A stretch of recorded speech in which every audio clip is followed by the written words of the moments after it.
The Town Beneath the Water. Hello, my friend. This is Izora 9. If you're listening to relax before sleep, I'd love for you to leave a comment telling me where in the world you're listening from and what time it is for you. I always find it fascinating. And if you enjoy tonight's story, don't forget to like this video and subscribe to Izora 9 with the bell on so you never miss the next part. Now, close your eyes, let your shoulders drop, take a slow, deep breath, and follow me to the still, whispering waters of Hollow Lake. They say Hollow Lake never gives back what it takes. At first glance, it looks calm. A silver mirror beneath the moon, rimmed with black pines. But beneath that quiet surface are stories. Anchors snagged on bones, fishermen who never resurfaced, and one summer night, a drifting boat with an entire family inside. 5 bodies, every throat cut. The police never solved it. The case files gathered dust. The town of Graybrook learned to look away. But the lake, somehow, remembered. 30 years later, Eleanor Price came back. She had grown up in Graybrook but swore she'd never return. Now she was a journalist, sharp, relentless. Her latest assignment, unsolved lake murders. Graybrook looked unchanged. Bait shops boarded up, the diner buzzing, old fishermen staring at the water like it still owed them something. But when Eleanor asked about that boat, voices dropped, silverware stilled. Someone muttered, "Don't dig too deep. The lake keeps its own secrets." There had been only one survivor that night, Marjorie Kane, the teenage babysitter who stayed on shore. Eleanor found her in a weathered cabin. Marjorie's hands shook as she poured tea, eyes flicking constantly toward the water. "I heard them," she whispered. "I heard the screaming across the lake. But when anyone arrived, there was only the boat, just drifting, as if it was waiting to be found." When Eleanor pressed, Marjorie's face went pale. "Don't write this down. Just listen. The murders. They weren't the worst part. The worst part is sometimes, even now, I still hear it at night. The boat, moving without a motor, just drifting, like it never left the lake at all." At the diner, Eleanor's notebook filled with fragments. Some said Robert Dwyer, the father, had cheated partners, stolen land. Others swore they had seen strange lights beneath the water, moving where no boat could go. An old fisherman leaned close, voice like gravel. "You dig this deep, girl, you won't like what you pull up. Some things don't stay buried under Hollow Lake." That night, in her rented cabin, rain ticked against the glass. Eleanor sat with her lamp, reviewing her notes. And then she heard it, a faint knock of wood against water, a hollow thud, like a hull drifting, like a boat waiting. At dawn, mist clung to the dock. The water lay flat, silent, too calm, and tied to the farthest post was a boat. Old, rotting. Paint peeled to nothing, but the name on its stern was still faintly visible. The Maribel. The same boat that had been found with 5 corpses inside, 3 decades earlier. Eleanor knew the records. The boat had been salvaged, dismantled, and buried in the police impound lot. She had read the paperwork herself. So how was it here? Floating neat at the dock, its rope tied fresh, rocking gently on the lake that had never forgotten. If you're still awake, leave a comment. The Maribel still drifts. I'll pin some of your theories below, and remember, hit subscribe to Izora 9, ring the bell, and like this video so you'll be ready when part 2 arrives. Thank you for staying with me through the night. I am Izora 9, and I'll meet you again by the water that never sleeps. The boat that shouldn't be. Eleanor stood frozen on the dock, mist curling around her ankles, staring at the boat that should not exist. The Maribel sat tied neatly, its boards weathered but intact, its name etched faintly in flaking paint. She reached out, fingertips brushing the wet wood. It was real, solid. But she remembered the police reports too clearly. The salvage crew who had dragged this very boat from the water, the photographs of it broken apart, the note in the file, disposed, permanent. And yet, here it was, whole again. Behind her, the lake lapped softly, as if amused. Later that morning, Eleanor carried her camera and notes into the sheriff's office. The new sheriff, Dale Rourke, wasn't even born when the murders happened. He frowned at the photo she slid across his desk. "That's impossible," he muttered. "That boat was destroyed before I even took this job." Eleanor pressed him. "Then explain this. It's there now. Anyone can walk to the dock and see it." But when they returned together that afternoon, the post was empty. The ropes were gone. The water was flat. The sheriff turned to her, irritated. "Don't waste my time, Ms. Price. Whatever game you're playing—" She cut him off. "I'm not playing. Someone doesn't want us to see it. Someone who knows the truth." That evening, Eleanor found herself at the edge of the water again, camera ready. The sky was purple with the last threads of daylight, the lake darkening beneath it. And then she saw movement. A figure, tall and slow, walking out along the dock. A man, coat heavy with rain. He crouched where the boat had been, tying something she couldn't quite see. She lifted the camera. The shutter clicked. The man froze. Then, without turning, he stepped off the dock, straight into the water. The lake rippled once and swallowed him whole. Eleanor ran, her breath ragged, but when she reached the end of the dock, there was nothing. No figure, no splash, only a coil of rope, wet and frayed, tied carefully to the post. Her hands shook as she scrolled through her camera screen. The photos were blurry, distorted by mist and distance. But in one frame, caught just as the figure bent down, she swore she saw the side of his face. It looked like a man she recognized, a man who shouldn't be alive. Robert Dwyer, the father of the murdered family. Eleanor couldn't sleep that night. Rain tapped against the cabin roof, steady, relentless. She replayed the images in her mind, trying to explain them away. Maybe it was just resemblance. Maybe her fear was twisting what she saw. But deep down, she knew. The lake had returned the boat, and now, perhaps, it was returning the dead. She whispered into the dark, as if the water could hear her. "What do you want from me?" And from somewhere beyond the glass, from the direction of the lake, came the faintest sound. The creak of oars, the hollow knock of wood on water, and a voice, distant, breaking the silence. It said only one word.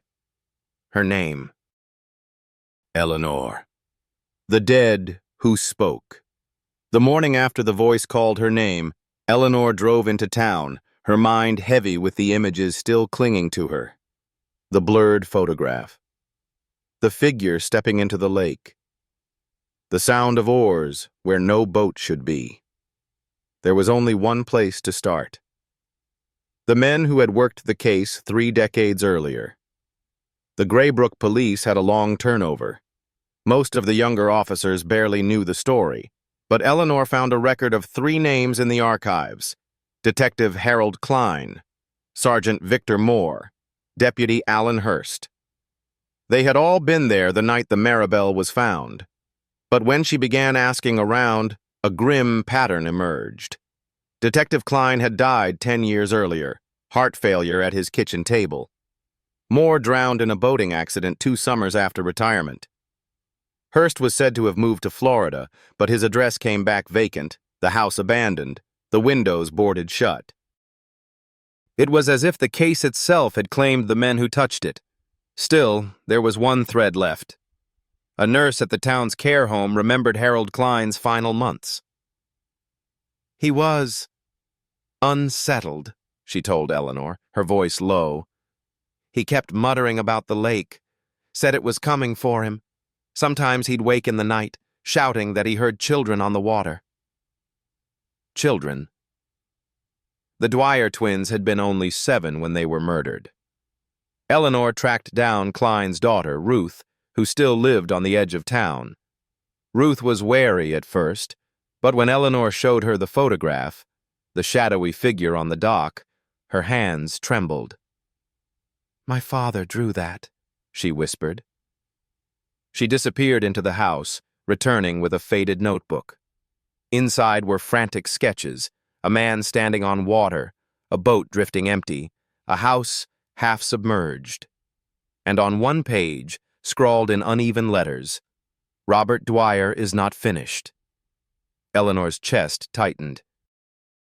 That night, she spread the sketches across her cabin table. The rain had returned, sliding in sheets against the windows. The drawings matched too closely what she herself had seen. The figure, the boat, the rope. It was impossible. And then her phone rang. An unlisted number. She answered, breath caught in her throat. No voice. Just silence. And beneath it, faintly, the sound of dripping water. She froze, straining to listen. Then came a noise soft but deliberate, like fingernails raking across wood.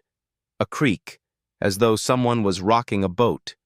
And finally, a whisper. Not her name this time. A different one. "Ruth." Eleanor slammed the phone down, her pulse hammering. She called Ruth immediately, but there was no answer. The next morning, she drove out to the woman's home. The front door was ajar, the kitchen light buzzing. The notebook she had borrowed was gone from her table. Upstairs, the bed was neatly made. No sign of struggle. No Ruth. But on the windowsill, carved into the wood as though by a knife, was a single word. Maribel. He water remembers. Ruth Klein was gone. Eleanor stood in the empty house, rain dripping through the half-open window. The word Maribel carved into the sill like a curse. The air smelled damp, faintly metallic, as if the lake itself had seeped into the walls. She checked the driveway. Ruth's car was still there, her shoes by the door. She hadn't left willingly. Eleanor felt the pull of the water behind her, as though every drop of rain rolling down the glass was pointing back toward the lake. At the library archives that afternoon, she dug deeper into records from the summer of 1991. Newspaper clippings yellowed with age described the murders in sparse detail. 5 bodies, all throats cut. A town in shock. No suspects. But tucked in a folder marked miscellaneous evidence, Eleanor found something else. A statement never made public. It was from a fisherman, Thomas Keller, who claimed to have seen a light moving across the lake the same night the Maribel drifted ashore. He described it as lantern-like, but too steady, too bright. And in his words, the boat was there. Then, not there. Like it sank, without sinking. Keller had left Graybrook 2 weeks later. No forwarding address. That evening, Eleanor drove past the Dwyer family's old property, long abandoned. The house sat rotting at the edge of the trees, shutters hanging loose, porch sagging under years of rain. Inside, dust coated everything, but on the dining room wall still hung a photograph. Robert Dwyer, his wife Margaret, and the twins, Daniel and Rose, smiling. Ordinary. The image of a perfect family. But taped to the back of the frame was something else. A note, the paper brittle with age. "We are not alone on the lake. Someone watches. If anything happens, it will not be her fault. It will be mine." The handwriting matched Robert Dwyer's. Eleanor sat in her car afterward, notebook open, rain hammering the windshield. She whispered the words aloud, trying to understand. Not her fault. Mine. Who was he protecting? His wife? His children? Or someone else entirely? She flipped through the sketches from Detective Klein again, her pulse quickening. One drawing showed a house sinking into black water, and on its roof stood a single figure. Robert Dwyer, arms outstretched, eyes blank. Near midnight, Eleanor returned to the dock. Mist rolled low, curling across the surface like smoke. She had to see it again. She had to prove to herself the boat was real. And there it was. The Maribel, tethered once more, rocking gently though the water was still. This time Eleanor stepped aboard. The wood groaned under her weight, damp and cold. She moved cautiously, her flashlight cutting across the deck. Everything smelled of mildew and rot. But then she saw it. Faint scratches along the railing. Letters carved deep, one after another. Names: Moore, Hurst, Klein. And at the end, freshly cut, the wood still raw. Ruth. A chill spread through her, sinking deeper than the rain. The boat wasn't just a relic. It was keeping score, and there was space left for another name. Her own. The final crossing. The rain was unrelenting that night, slashing across the surface of Hollow Lake in silver sheets. Eleanor sat on the dock, soaked through, staring at the Maribel. The boat rocked gently, as if inviting her. The list of names still burned in her mind. Klein, Moore, Hurst, Ruth. All carved into the wood, claimed by the lake. And now she knew it wanted hers. She stepped aboard. The boards moaned under her weight, rain dripping through every seam. The smell of rot and iron filled her lungs. She aimed her flashlight across the deck and froze. Sitting in the stern was Robert Dwyer. His eyes were pale, skin waxy, water dripping from his hair as if he'd just surfaced. He looked at her without blinking. "You shouldn't have come back," he said. His voice was hollow, like air forced through reeds. Eleanor's throat tightened. "Why are you here? What do you want?" He leaned forward, shadows deepening across his face. "We never left. The lake doesn't let go. It remembers. It always remembers." Lightning split the sky, and in that flash Eleanor saw them. Behind him, the outlines of the others. The twins, Margaret Dwyer, the sheriff. The names she had read and the ones she hadn't. Dozens of faces, blurred and waterlogged, staring with eyes that reflected no light. The dead were all here. The boat was their grave and their prison. Eleanor staggered back, her breath ragged. "Why me?" she whispered. Robert's head tilted, almost pitying. "Because you listen, and the lake needs someone to tell its story." Someone to remember. The boat rocked harder, the water around it beginning to churn. Voices rose with the waves, low murmurs turning to screams, until the night was filled with the sound of every victim Hollow Lake had ever taken. And above it all, the boat creaked and groaned, carving new letters into its railing. Slowly, relentlessly. Her name. Eleanor. She ran. The dock thundered beneath her feet as she fled, the storm breaking open above. She didn't stop until she reached the cabin, slamming the door, collapsing against it with rainwater dripping from her hair. Her camera was still on the table. She grabbed it, scrolled through the images. The photographs from earlier were clearer now, as if the mist had burned away. The boat, the figures, Robert's face. Proof of everything she had seen. But when she reached the last frame, her blood froze. It was her own face, taken from the lake, looking back at her. For 3 days, the storm raged. When the skies cleared, the Maribel was gone. No trace remained at the dock. Eleanor left Graybrook soon after. She told no one what she had seen, But late at night, she still heard it. Faint knocks of wood on water drifting through her dreams. And on her forearm, one morning, she found a mark. Not ink, not dirt.